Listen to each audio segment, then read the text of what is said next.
Welcome back to my channel. If you're new here, my name is Neil Galvin. I'm a registered nurse and I do have a degree in medical surgical nursing. I create my nursing educational videos to help nursing students and nursing professionals like you with their studies. If that is something that you are interested in, consider subscribing. If you're already a subscriber though, thank you so much for your love and support. I see you. I upload my nursing educational videos once a week. Please make sure to subscribe now, hit the notification bell so that you will be the very first to watch my newest uploads. Also, don't forget to give this video a big thumbs up and share with your friends because that will really help me know that you like to see more contents like this. Without further ado, you guys, I know that you miss this so much and I miss you guys a lot. Let's jump into the video. Hi everybody, welcome back to my channel. Nako, ang tagal na nga simula nung last ako nag-upload ng video, and I felt it has been like 4 months since the last time I uploaded a video. I am really sorry, you guys. A lot of things happened in my life. Maraming mga changes na naganap, and I just want you to be really patient with me, and thank you again for coming back and listening to my very first upload. Before this year ends, I want to make sure that I actually go back to uploading videos on YouTube. Alam mo kung bakit ako mag-share, bakit ako mag-upload ulit. Mag-share lang ako. Mabilis lang naman ito. Ngayon, kagaya na nakikita nyo nga sa screen nyo, Fundamentals of Nursing, Nursing Test Banking video ang alay ko sa inyo for today. But, just to give you an update on what happened, yeah, a lot of things happened in my life, a lot of changes, and we know that comes with changes, nandiyan pa yung mga mag-a-adapt ako, ganyan personally, career-wise. Maraming ganap sa life nitong mga nakaraang, itong 2024. And, kailangan ko lang mag-step back for a while. Hanapin ko muna sarili ko. Hanapin ang sarili ko. Pero yun nga yung ano. So yun yung mga naganap. Tapos, I recently come across with a registered nurse. I'm actually working with her. And she mentioned that she was able to pass the board exam while using my educational materials as her reviewer. And I'm actually working with her na. Like, if you're listening to this, thank you very much. You inspired me to go back. I feel like that was the universe directly speaking to me to go back to YouTube, because at first, like I told her, I never believed that I'm doing such impact to people who's listening and watching my videos, especially those materials that I use for educational materials I use. I am doing, but I didn't realize the impact that I have to other people. Hanggang sa nandiyan na siya sa harapan ko. Alam mo yon? So sabi ko, ay, totoo nga, nakakatulong pala talaga ako. So in my own of course, it's not me who did all the work. Of course, that's her hard work. That's a blessing from God. None of that has to do with me. Kung magkakaroon ako ng contribution kahit 0.00000000001 lang sa pag-aaral mo at sa pagkamit mo ng pangarap mo na becoming a registered nurse, why not? I will take that 0.00000% contribution to your life. But again, I want to grab this opportunity to thank you who's listening right now. Thank you to those people na bagong mga subscribers. Maraming salamat po for staying with me, holding into this channel, and really believing in in me. Maraming salamat po. And that means a lot to me. Ngayon, sige, ipapromise ko na talaga. I'm gonna be uploading. I will put it out there. I'm gonna be uploading. Let me give to you my commitment. I'm gonna be uploading 1 video per week. Okay? So, small progress, okay? Baby steps muna tayo hanggang sa makuha ko ulit yung rhythm ko at makapag-upload ako ng videos more often. Siguro ang magiging target ko ngayon is to really upload high quality videos. Kung hindi nyo po natatanong, nakita nyo naman, nag-grow na po yung talagang YouTube channel natin. Nasa 24,000 na tayo! Can you imagine? Sorry, na-excite ako. More than 24,000 subscribers na po tayo. And we're really moving towards that 50,000 subscribers. Halfway to 50,000 na baka naman this year or next year, early next year, ma-achieve na natin yung 50,000. And of course, none of that would happen if it wasn't because of your support. And on my end, I promise you that I'm gonna be committed getting on you guys. Okay? So, masyado na tayo maraming sinasabi. Nakaka 5 minutes na ako. Kagaya nga ng nakikita nyo sa inyong screens, today is all about fundamentals of nursing. This is another entry natin sa ating nursing test banking. I have here 10 sets of questions and I'm gonna give you 5 seconds time to answer them. After that, I'm gonna give you the rationalization per each question. You know the drill. I'm not gonna go on through the instructions. Just watch my previous videos on nursing test banking. This is just the continuation of that. All right? So nothing changes. Handa na ba kayo? Mag-uumpisa na tayo sa ating board exam type of question number 1. Now, here's the question number 1. A patient is admitted to the medical surgical unit following surgery 4 days after surgery. The patient spikes a 38.9 degrees Celsius oral temperature and exhibits a wet, productive cough. The nurse assesses the patient with understanding that an infection that is acquired during hospitalization is known as. Here's the question. Here's how are you gonna dissect this. Palitan ko lang yung kulay para masaya. Okay. Alright. So, ang question, masyadong maraming naganap sa tanong, pero ito lang yung tinatanong sa'yo. What is the name, or this is definition of term, the type of infection that you acquire during hospital stay, period. Don't make it so hard for yourself. Is it a community-acquired infection? Is it B, an iatrogenic infection? Or C, a nosocomial infection? Or D, an opportunistic infection? 5 seconds starts now.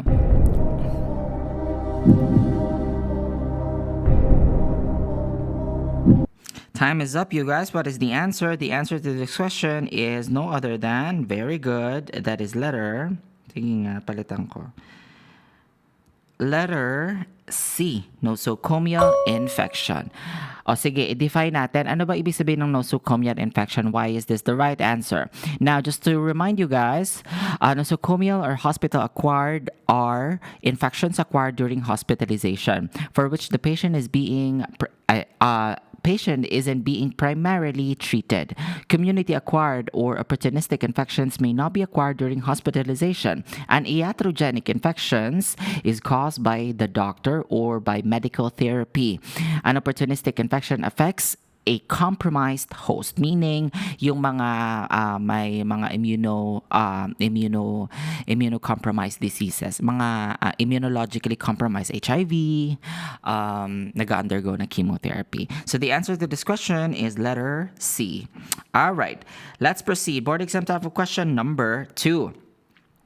A client with anemia has a hemoglobin of 6.5 grams per deciliter. The client is experiencing symptoms of cerebral tissue hypoxemia. Of course, which of the following nursing interventions would be most important in providing care? Now, here's how are you going to dissect this type of question. Underline first and understand first what is the questions trying to ask from you. Which of the following nursing intervention, ibig sabihin nursing action, would be most appropriate, meaning all of these are appropriate, but what is the most appropriate in providing care sa isang pasyenteng merong hemoglobin na 6.5? Critical value ito. All right. Is it A, providing rest periods throughout the day? Is it B, instituting energy conservation techniques? C, assisting in ambulation to the bathroom? Or D, checking temperature of water prior to bathing? Your 5 seconds starts now.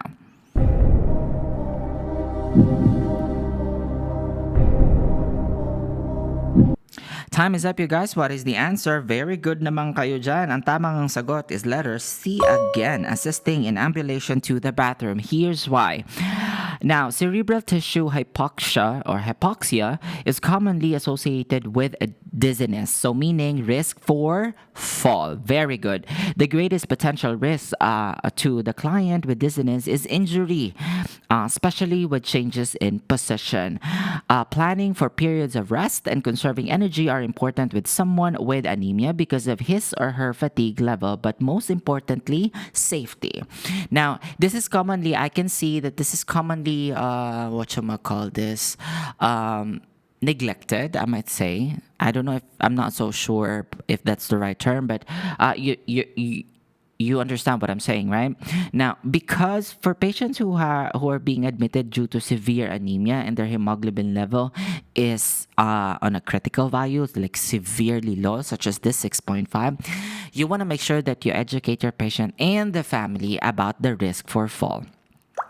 And make sure that you're always gonna be there with them, provide them. Like kung hindi naman kayang makatayo, baka naman bigyan mo na lang ng urinals para umihi, or you commode para tulungan sila na makapag pumunta sa CR, or you want to make sure that they're not gonna be doing things on their own or independently, at least until hindi na resolve yung issue ng anemia. Alright? So, risk for fall po. Kaya ang tamang sagot is letter C. Now, board exam type of question number 3. A client was involved in a motor vehicular accident in which the seat belt was not worn. So, ibig sabihin, ang tanong dito, RTA. Yun ang kaso. So, concept ng RTA. The client is exhibiting crepitus, decreased breath sounds on the left, complains of shortness of breath, SOB, and has a respiratory rate of 34 breaths per minute. Here's the question. Which of the following nursing assessment line ko lang, findings would concern the nurse most? Meaning, alin daw dito sa mga nursing assessment datas or datas, kung gusto mo artihan, charis, ang magwo-worry ka the most. Gusto mo yung magwo-worry ka the most? Gusto mo yan. So let me read to you the options. Is it A, temperature of 102 degrees Fahrenheit and productive cough? Is it B, ABG with partial arterial pressure of oxygen of 92 and partial arterial pressure of CO2, carbon dioxide, of 40 milligrams of mercury? Millimeters of mercury, C, trachea deviating to the right, or C, barrel-chested appearance. Your 5 seconds starts now. Time is up, you guys. What is your answer? Medyo so I would say moderate type of question. Alright, so the answer is actually letter, you guys ready? Letter C. O diba? Puro C tayo ngayon. Tracheal deviating to the right. Why is that the right answer? Let me give you the rationalization. Listen up. Listen up.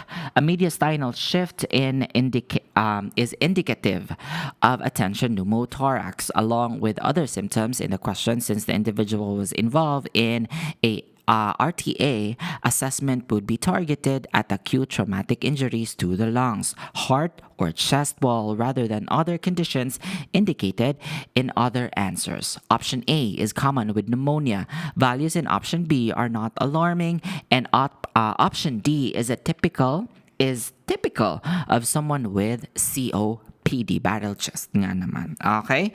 Are we clear with that? Very good. Now, let's proceed to board exam type of question number 4.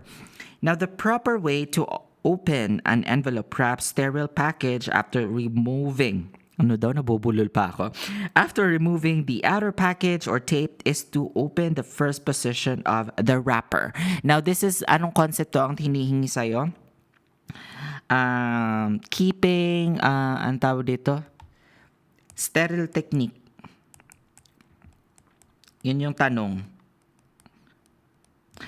Is it A, away from the body? Is it B, to the left of the body? Is it C, to the right of the body? Or D, towards the body? Your 5 seconds starts now. Time is up, you guys. What is your answer? Very good naman sa mga nakatama tayo dyan. The answer to number 4 question is letter A. Away from the body. Now, here's why.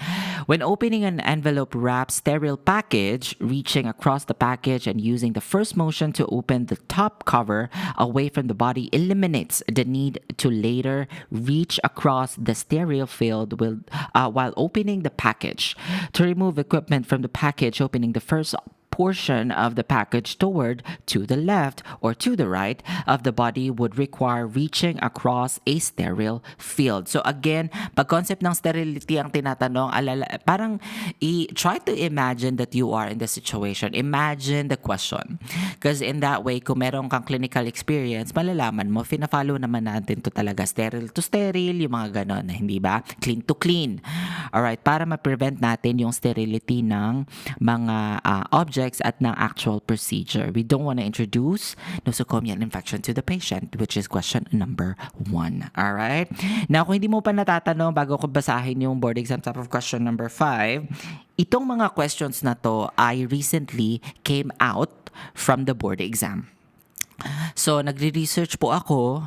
Baka lang nakakalimutan nyo, nagre-research ako ng mga tanong from the past board exam and up to the most recent board exam. Mga tanong na lumabas because I think it's very important for you guys, especially who's gonna take their PNLE or kung anumang mga licensure examination, na get used to the type of questions that are being asked in the board exam.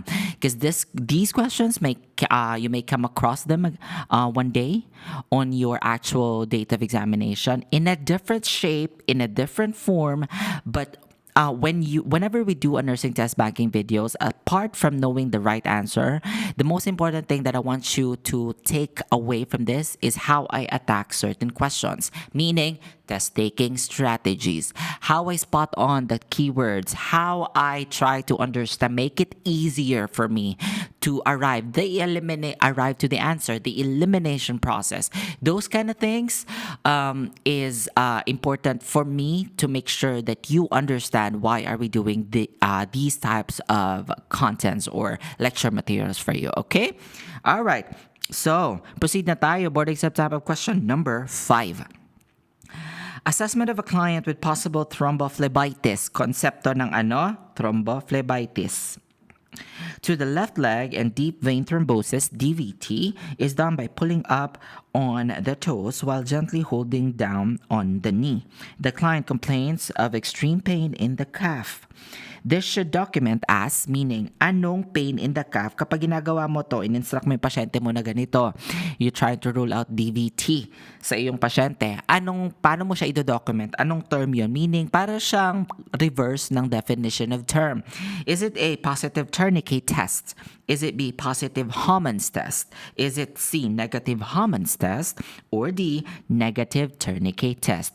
Sasaktan kita ng malala. Your 5 seconds starts now.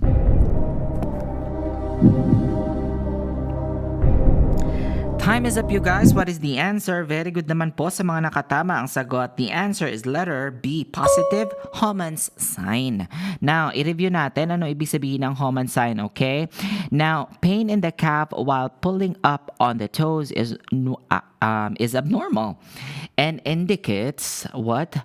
A positive test. If the client feels nothing or just feels like the calf muscle is stretching, it is considered negative. A tourniquet test is used to measure for varicose veins. Now, this is not a confirmatory sign of DVT. Positive Homan's sign is not a confirmatory test for ruling out DVT, especially sa mga pasyenteng bedridden. Ano ang gagawin mo to rule out DVT? Lower limb bilateral ultrasound. That's the confirmatory. You need to have imaging. Meaning, kapag nag-positive sa Homan's sign, kailangan mag-run ng doktor ng lower limb ultrasound or order lower limb ultrasound. Yung positive Homan's sign, kapag i-correlate sa result ng ultrasound. Once you figure out or once the doctors see and you guys as the interdisciplinary team you saw that it is positive to DVT in which either side of the leg or probably both sides of the leg, now you can call it confirmatory DVT. So meaning the patient has positive DVT. Alright? So malinaw tayo dyan. We're actually halfway through the examination for today. By the way, I want you to write down your scores. You know the drill. Your scores on the comment section and let me know how you like this type of lectures. Let me know. Shout out naman tayo sa lahat ng mga datihan na at sa mga baguhan na dyan. Maraming salamat po. I'm gonna give you time to actually subscribe, hit that like button. Subscribe to my channel if you haven't already. I'm gonna give you a minute to do that.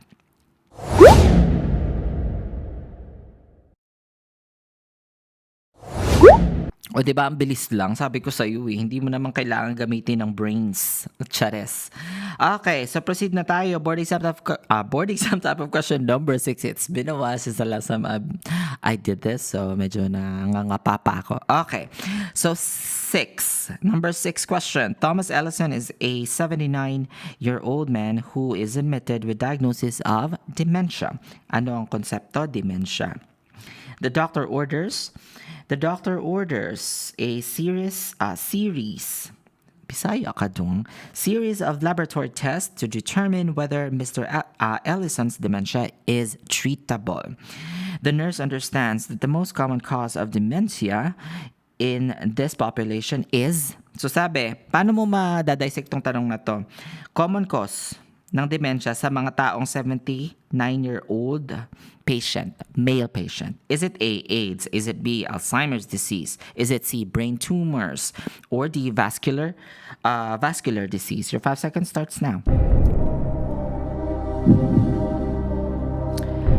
Time is up, you guys. What is the answer? The answer is letter B, Alzheimer's disease. Yan ang tamang sagot.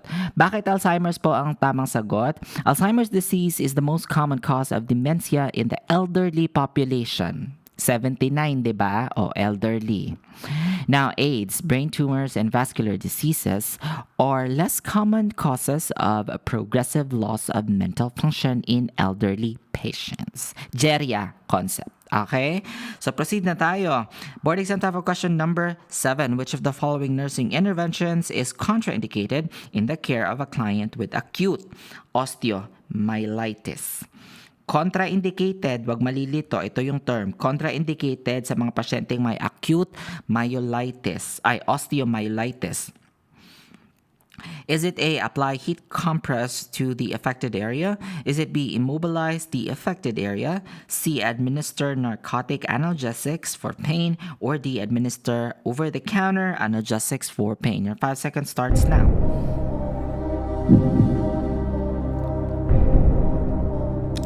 Time is up, you guys. What is your answer? Very good. The answer is letter A.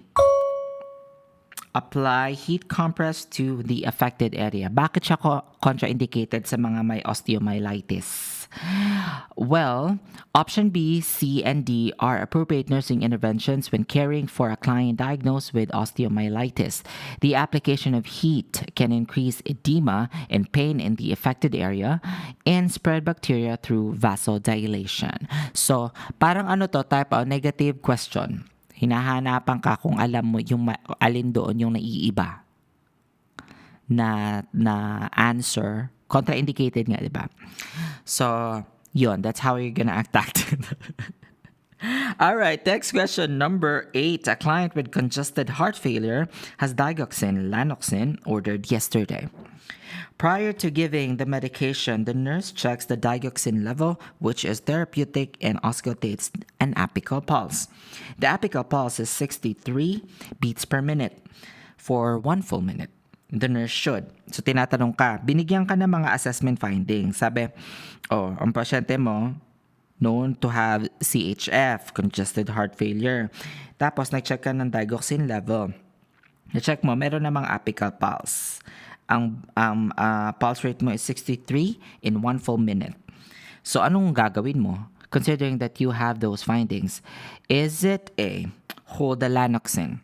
Is it B, give the half dose now, wait an hour, and give the other half? Is it C, call the physician? Or D, give the lanoxin as ordered? Your 5 seconds starts now.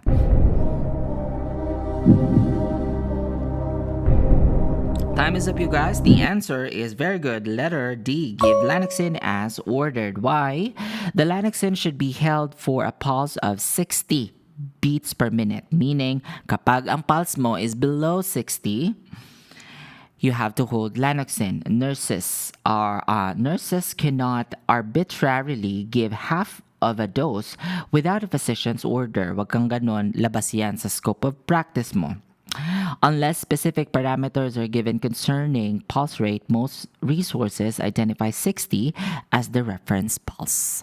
Hence, the answer is letter D. Last two questions na nga tayo. Kung hindi ka pa nagsasubscribe, mag-subscribe ka na. Go!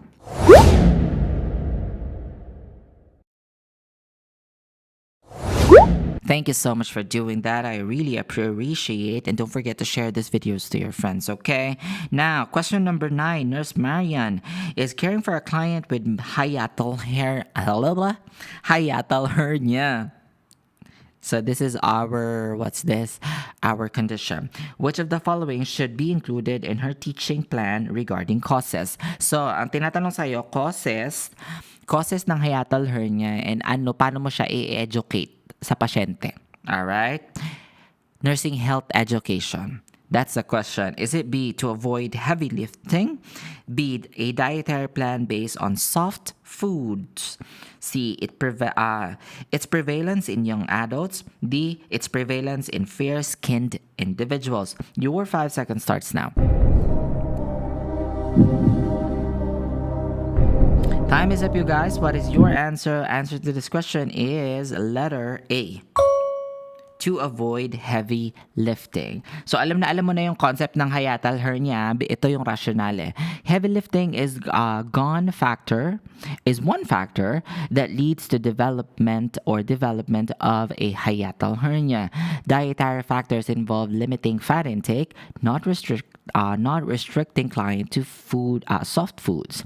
It is more prevalent in individuals who are middle-aged or older. Fair-skinned individuals are not prone to this condition, so it's a false answer.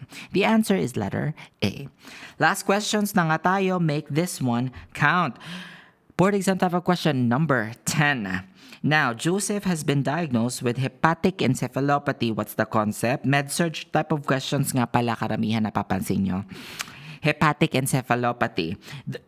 Excuse me. The nurse observes flapping tremors. The nurse understands that flapping tremors associated with hepatic encephalopathy are also known as, huwag masyadong malilito, tinatanong ka lang, flapping tremors sa may hepatic encephalopathy. Anong medical term yun? Yon, definition of terms lang po ito. Is it A, aphasia? Is it B, ascites? Asaktan kita? Is it C, astasia? Or D, asterixis? Your 5 seconds starts now.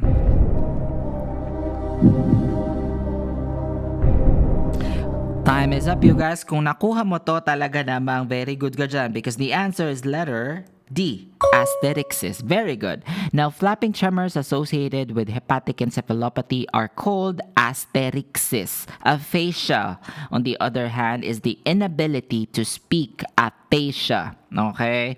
Ascites is an accumulation of fluid in the peritoneal cavity, which is common sa hepatic encephalopathy. Astasia is the inability to stand or sit still, meaning aligaga. Charing. Yun na nga, at dyan na nga natatapos ang ating questions for today. I hope you really like this one and you learned something out from this video. Let me know about your scores. Put it down in the comment section sa baba. Walang mahihiya, no shame, no shame. Maraming salamat po sa pakikinig at sa pagbalik sa aking channel. I really do appreciate all of you guys.